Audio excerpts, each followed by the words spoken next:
Hello and welcome back. In this video, I've got the top 10 pellet grill tips for beginners. These are going to help you use your pellet grill better, help it last longer, and help you make great food. Hit that subscribe button down there. Check this out.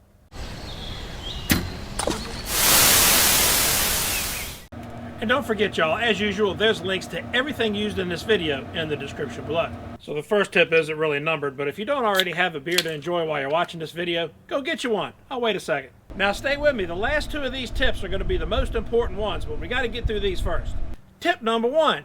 If you have a louvered grease shield like this one in this Camp Chef woodwind, you might not want to foil it. You can, but then you got to cut slots for all the little grooves in that grease shield. With non-louvered grease shields, you probably do want to use foil on top of it to help keep your grill clean and make cleanup a whole lot easier. Tip number two, always cook with your food over top of your grease drip tray. Your grease drip tray is not going all the way to the edge because it allows for proper airflow. So if you have food that sticks out past the grease tray, grease can drip down into the barrel, get on the fire pot, cause a grease fire, and it's just a real pain to clean out. So you always want to make sure when you cook it on a pellet grill, any pellet grill, that your food stays over top of your grease drip tray.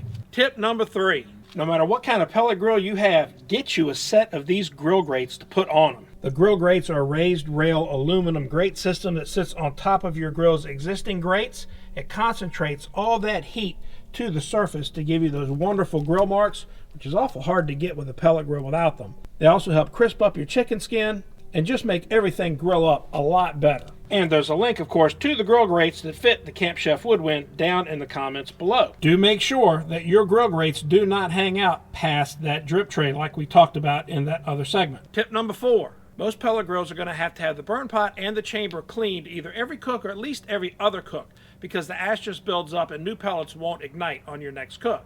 You're going to want to take this thing apart, get a shop vac, and vacuum out all of the pellet grill dust and ash from inside the barrel of your smoker. And don't forget to vacuum out the burn pot. Of course, if you have a Camp Chef pellet grill, this is real easy. You just push this up, pull this lever, and that dumps all of the ashes right into this ash cup. Now you can just dump that out and get back to cooking. Tip number five.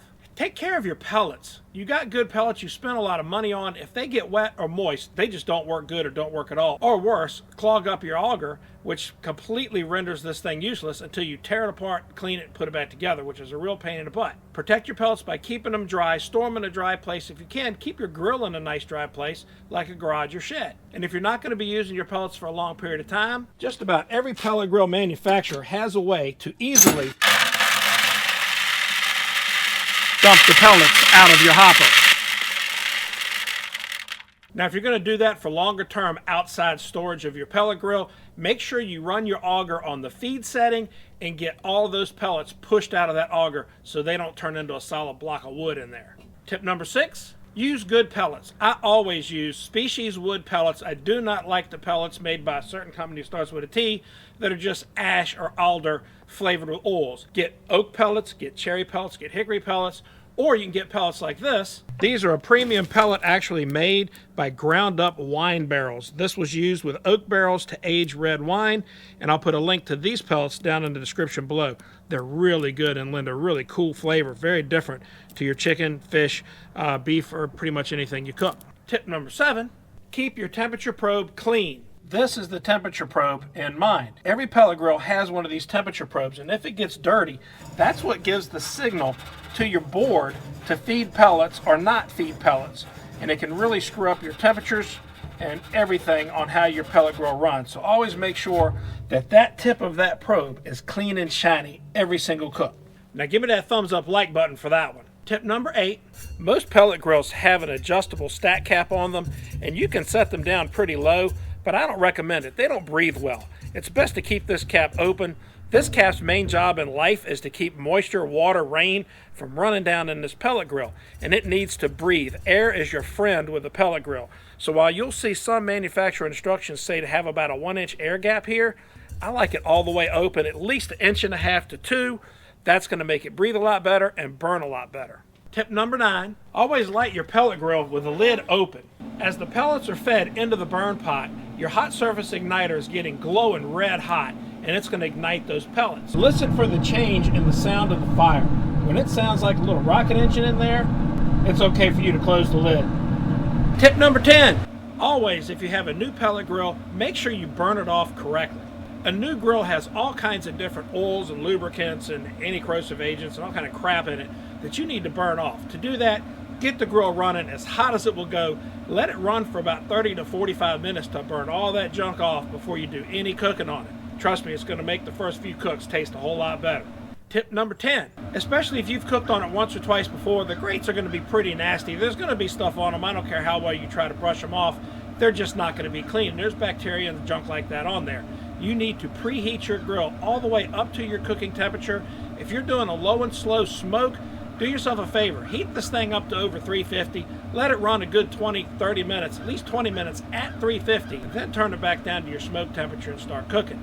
Your cook's going to go better, your food's going to be safer, and everything about it's just going to be a whole lot better if you properly preheat your grill before you start to cook. Nice little sizzle going there from a properly heated pellet grill. Tip number 11, doesn't matter how long it takes, you need to cook your food to the finished temperature you're looking for. Using a good temperature probe like the Chef's Temp X10 is a must. This is a good instant read thermometer, but there's other probes too. Most pellet grills come with from 1 to 4 probe connections and probes. Some even have this little handy port on the side that you can run your probe wires through. Some, like the Camp Chef Woodwind, actually has one that hooks through the home's Wi-Fi, but if you don't have that or you need more probes, Tappecue makes the Touch, which is a fully wireless internet-based probe that can handle up to 8 different temperature probes hardwired into your unit with splitters. It can also use the Tappecue Air Probe, which is a completely wireless probe solution. This actually probes your meat and another probe on it for your cooker temperature, so you can monitor this through Bluetooth or through the Tappecue Touch Wi-Fi system, allowing you to do what you need to do while your food's cooking on those nice long smokes. So for any of you guys that say, well, I've never used a temperature probe before and my food comes out great. Yeah, that may be, but guess what? Every single barbecue champion you'll ever see has some kind of instant read thermometer in his pocket. If you're not cooking to temperature and not time, there's no way you can get consistent, great results out of your cooks. Do yourself a favor when you get an instant read, get you one like this Chef's Temp that you can read in the dark. Tip number 12, stop worrying about temperature swings. Guys, it's a pellet grill. Let me explain how this works. The temperature probe, which you saw, sends a signal to the board and says, I need more pellets. When it gets up to temperature, the auger stops feeding pellets. The smoke actually cleans up as all the pellets ignite, and it goes ahead and burns relatively clean. Then as the temperature drops off, the auger feeds more pellets. As the pellets are coming in on the hot fire, it snuffs them out a little bit, and while those pellets are catching, they smoke, and they smoke pretty good. That's when you get most of your smoke flavor out of your pellet grill, and this is what you want. The temperature fluctuation is necessary to give you that smoke flavor.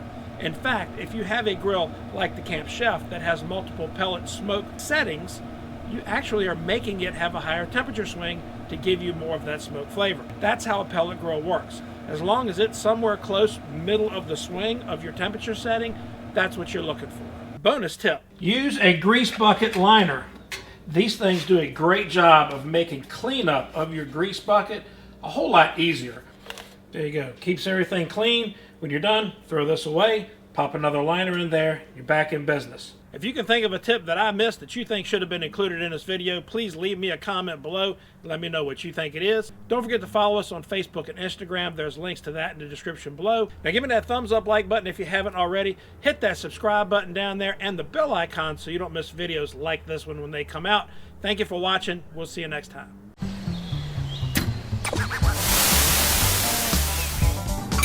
What you're hearing is pellets falling into a clean don't think so that it shut the lid on the damn hopper. There we go. That'll work much better. We have got the best 7 tips and tricks that you need to know to start this recording over. Hello and welcome back. In this video, I've got 10 great tips for beginners on bit. So there you go. I need a beer.